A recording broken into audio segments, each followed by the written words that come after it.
thank to the organizers for giving me the opportunity to present this talk. And second, I should thank to the previous speaker because he said quite a significant part of the context that I want to cover with this talk.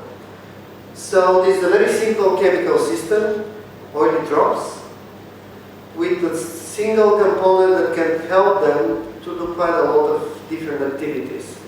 This additional component is a simple surfactant, so instead of the polymers that were mentioned, we are talking about any type of surfactant with a single requirement to have sufficiently long chain of the hydrophobic tail.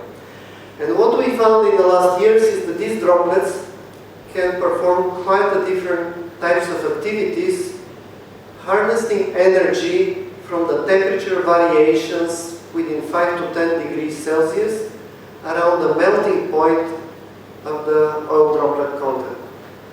So we are talking about activities like changes in the shape, swimming, division into two droplets, or bursting into many different nano droplets, engulfment of the external phase, something that is quite interesting if you look for the metabolism of these droplets.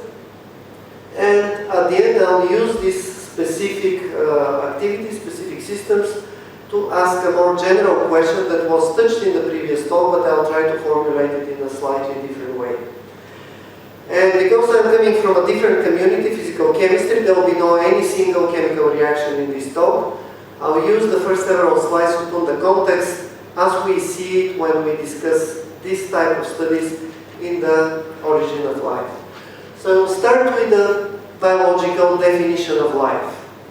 So these are organisms, biocells, that has different activities, and the most important of them, combine them together, is the possibility to reproduce and to adapt to changes, but we'll not still there. So I'll talk about the simpler activities like the possibilities to respond to external stimuli, like temperature, for example, the possibility to divide, the possibility to move, and so on and so forth.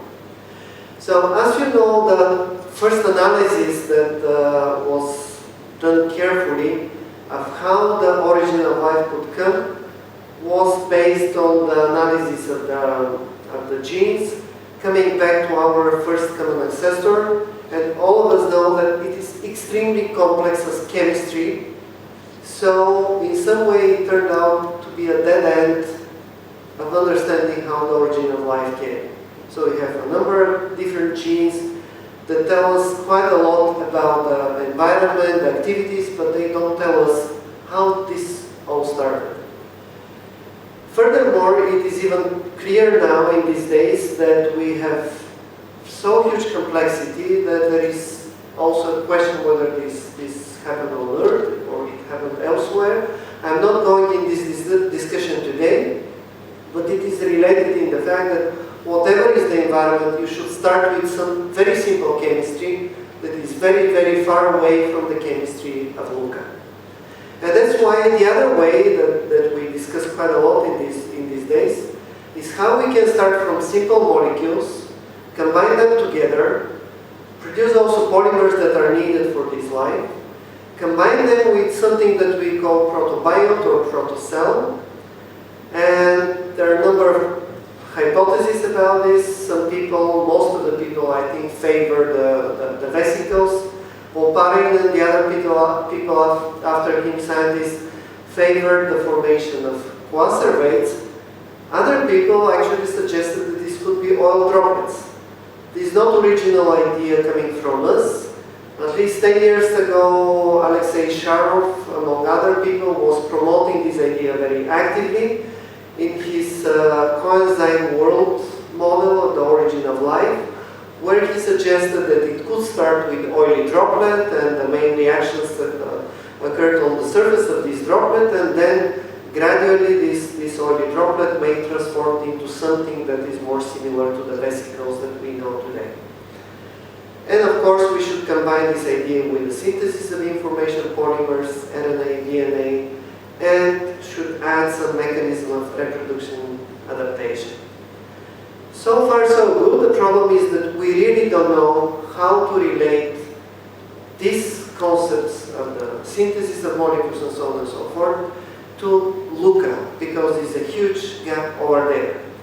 So our study is in this context. So first, is it possible that the first protobiotes or protocells could be oily droplets that later transform into something else? Is it possible to have drop activity of different kind that we can induce without peptides and RNA? And which are these possible drop activities, and eventually how they can be combined with different chemistry? But then all this together puts a more general question, and I put this as a question mark here. Is it possible that the protocell activity and the underlying chemistry actually develop together, so we do not think that one of them started first, like a change in the chemistry, and created activity, rather than having the activity and the chemistry developing together in this prebiotic world. So our experimental system is relatively simple. We create oily droplets with a given size, typically it is between 1 and 100 micrometers. So these are in the domain of the size of simple unicellular organisms. We put them under the microscope and we control the temperature. So we induce these changes by changing the temperature within a given range. So I'll give first some simpler examples. So these are shapes of the droplets that we observe. If you don't know the chemistry of the system, you can easily think that these could be living organisms. But we can induce even quite more complex behavior, like these swimming droplets. They change their shape, they eject tails, and due to the ejection of the tails, you can have this directed motion of the droplets. So without any complex machinery, just using the fact of changing the temperature, we can induce some phase transitions on the surface of the droplets, and these phase transitions create activity that is not expected from simple, organic but not living systems. So now we'll start with the simpler case of the so-called self-shaping droplets. So this is a drops of hexadecane in a simple surfactant system with even a technical grade, so no any special chemistry here. The only requirements that I mentioned is that the surfactant has a longer chain length, so there is a phase transition on the surface of the droplets before freezing of the droplets. So this phase transition actually drives this phenomena that we are discussing here. We studied these phase changes and shape changes in detail, and we found that actually there is a sequence of shapes. Sometimes we call it evolution. Sorry for this term. In physical chemistry it's allowed, although in biology this could be a very, very wrong term. So you call this sequence of shapes that we observed turned out to be not very specific for the chemistry. So we observe it with different organic phases, we observe it with different surfactants. So this means that there is something that is more physical, if you like, mathematical approach that could explain this sequence of change. And we have theoretical models, I have no time to explain them. So some of the shapes that I'll show come here. Well, the swimmers that I showed on the previous movie, they appear at the end of this evolution of different shapes. So we studied systematically what are the different factors that control them. I said already different organic components can do this, and which is even more important, we don't need a specific chemical substance. Actually, with mixtures, we observe them even in a wider temperature range. It's easier to see them, and so on and so forth. So even with wild mixture of different molecules, you can observe this phenomenon. So for surfactants, I already mentioned, we tested with cationic, anionic, non-ionic surfactants, so only the chain length of the surfactant is really important here. The cooling rate falls into the typical, as it is written in the title, day-night cycles, and the temperature range is the same. And also you can adapt the system to different specific temperature by choosing the organic phase. If it has higher melting point, then you can work at higher temperatures. If you have lower melting point, you can work at lower temperature points. And then I got an email from an American professor, Richard Gordon, from the University of Manitoba, who said, listen, I worked for years with diatomea, this silica algae, and what I observed in my systems is very similar to what you observed in your droplets. Although the chemistry, as I said, is completely different. So these are silica-based shapes in the case of diatoms. Not only this, there are some archaea that also have similar shapes. So can we work together to see how these different worlds can be compared from the viewpoint of the shapes? And we searched the different libraries of shapes, and we found that virtually any specific regular shape of the diatoms that you can observe there, we can find in our video records, in our movies, similar shapes in our droplets. So, which shows that this is a more general phenomenon, and not necessarily it requires the complex chemistry that is typical in diatoms. And these are other shapes. Here it is briefly the mechanism, and as I said, there is a theoretical model that I have no time to explain. The basic idea is the following, that when you have a phase transition, in our case, you create something like rods of plastic phase. I will not go into the details. These plastic phase are neither liquid nor solid, crystalline solid, so these are more like wax, as paste. And using the energy of the environment, as I said, changing the temperature, you can use the phase transitions that happen here in these rods to change the shapes, to create tails, and to grow tails, and so on and so forth. And this was published as a paper with Richard Gordon as a leading author about the emergence of polygonal shapes in oil droplets and living cells, and the potential role of tensegrity, because it's the leading idea in the theoretical modeling in the origin of life, and it was published in the same book, Life Before Earth, in 2018. So let me say a few words about the development of this story about the swimming drops, because we continue to work in the last 2-3 years on this system.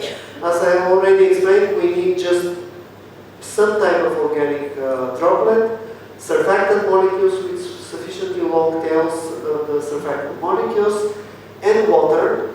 And then you observe this type of swimmers that I explained. Depending on the surfactant and the oil, you can get different type of swimmers. So these are already with 2 tails, as you'll see. And now they have a different type of motion, so there is a theoretical model again to explain why this is happening and what is the dynamics of this type of systems. Also, the swimmers can be recharged by the day-night, as we call, temperature variations. So first I show another type of swimmer with slightly different chemistry, where we create these swimmers. It is upon cooling, and now we start heating this system, and we see that the tails are returned back. So these bodies are attached to a surface. You could imagine how they explore the space around them, and you can repeat this many times. So these are cycles as well. Also, you can split the droplets into almost equally sized daughter droplets, as we call them. So first there are shape changes. Again, we created some platelets as shown before, and then all of a sudden at some critical points these platelets split into 2, and there is another cycle, so eventually we'll got 8 different droplets starting from just 1. And there is a mechanism which explains how this happened. And again, this mechanism is very physical. There is no any specific chemistry. There are van der Waals forces, surface forces, and so on and so forth. I will not go into the detail. Depending on the system, the division could be not into 2, but into 3, 4, 5 different droplets. There is a stochastic nature as well. But there is also another process that appears upon heating of the system. So instead of splitting into 2 or 4 droplets, you may have something that we call it bursting.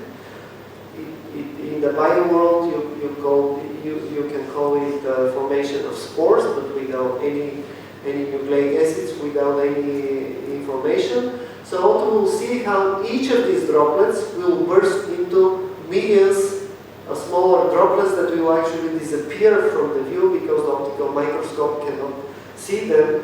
This is of great interest to the chemical engineering, pharma industry, and so on and so forth. But it also shows that some of these phenomena could be quite complex in this type of system. So I'm sure there are also other phenomena that we can discover. Another one is engulfing of external phase. So we started with droplets. These droplets were frozen or vitrified, it depends on the system. And now we heat these droplets. So when they melt, in the moment of melting, what we will see that they become dark, which means that they scatter light. And when we look more carefully under the microscope, we see that in the process of melting, they captured some of the external phase. There is a mechanism about this, but again, I have no time to explain in detail. So the result is that we have multiple emulsions, so-called multiple emulsions, water, oil, water, and you can consider this as a possibility for entrapment of material, chemical reactions in this microscale, and so on and so forth, that I have no time to develop as a story.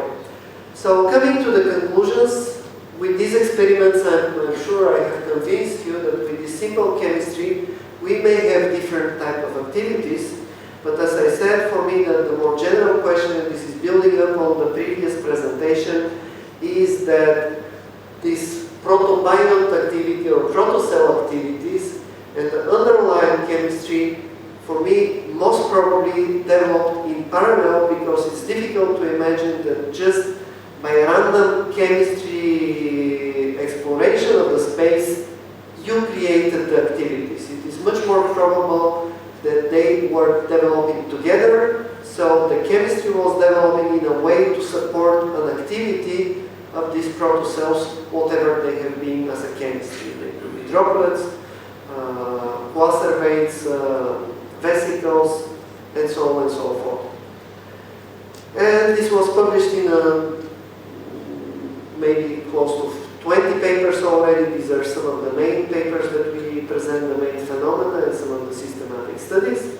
I would like to thank to the two key persons. So this is now postdoc. This was the PhD work of Diana Chulakova and my colleague Professor Chulakova. There are also other people included, including Professor Lauga and Maciej Lisicki from the University of Cambridge. And also these are the sponsors. I have to mention them here. And thank you for your attention.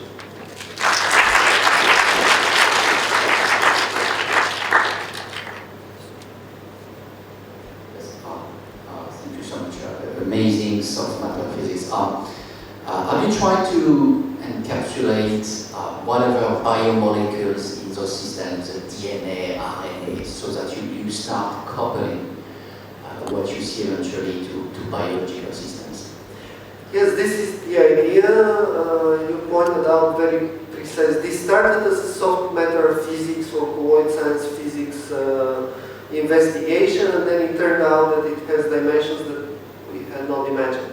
So now we are thinking how to expand this with chemical reactions, and there are some ideas, but we have not done anything serious about that until now.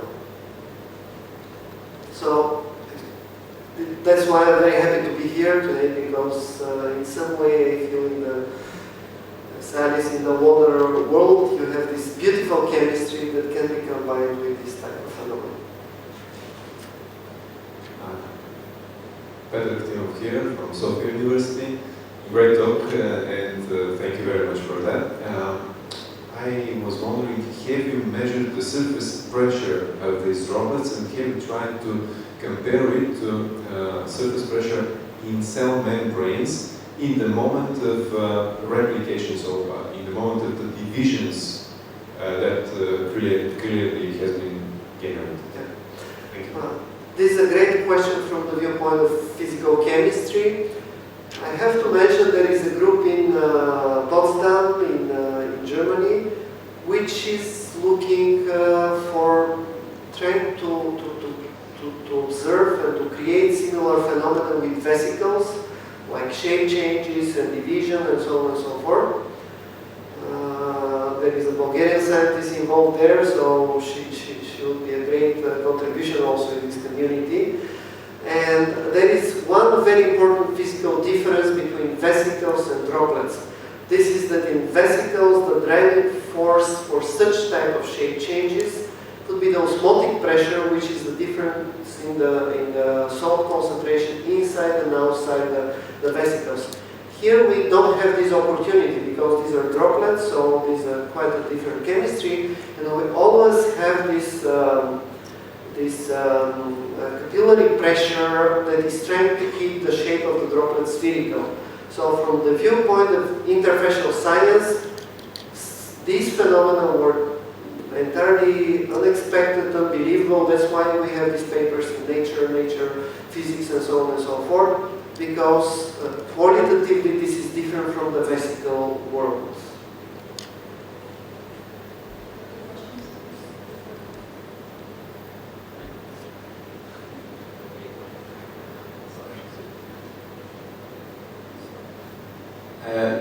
From the Max Planck Institute of Biochemistry. Hi. Maybe a naive question. I think in several of your videos your swimmers seem to touch but not to merge.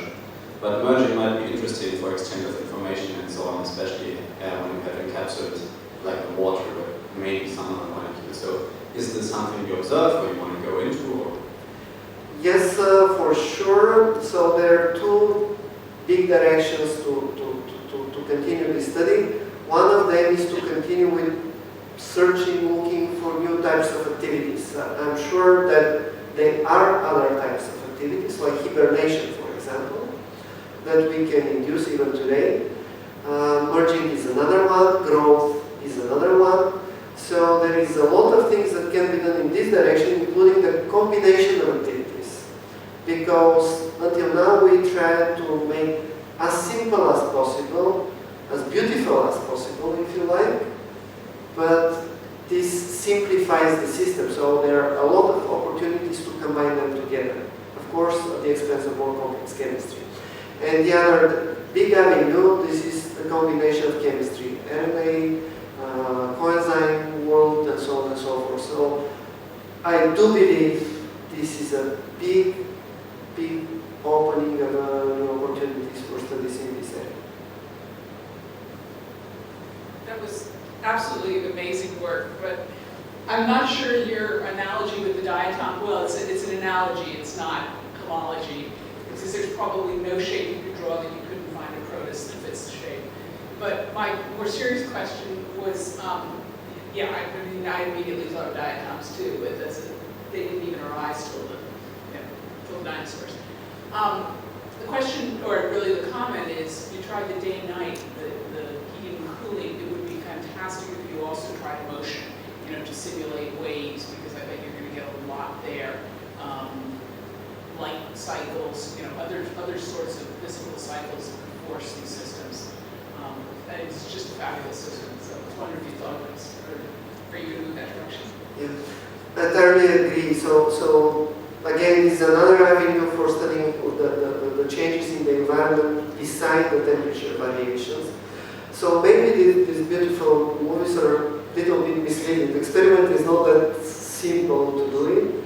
So it's quite elaborated, but when you know the conditions, it is relatively simple. So there is a big exploration space to see when and how and so on. As I said, our main advantage to say, okay, listen, it's worthy to explore this, is that we found that you don't need specific pure chemistry for this.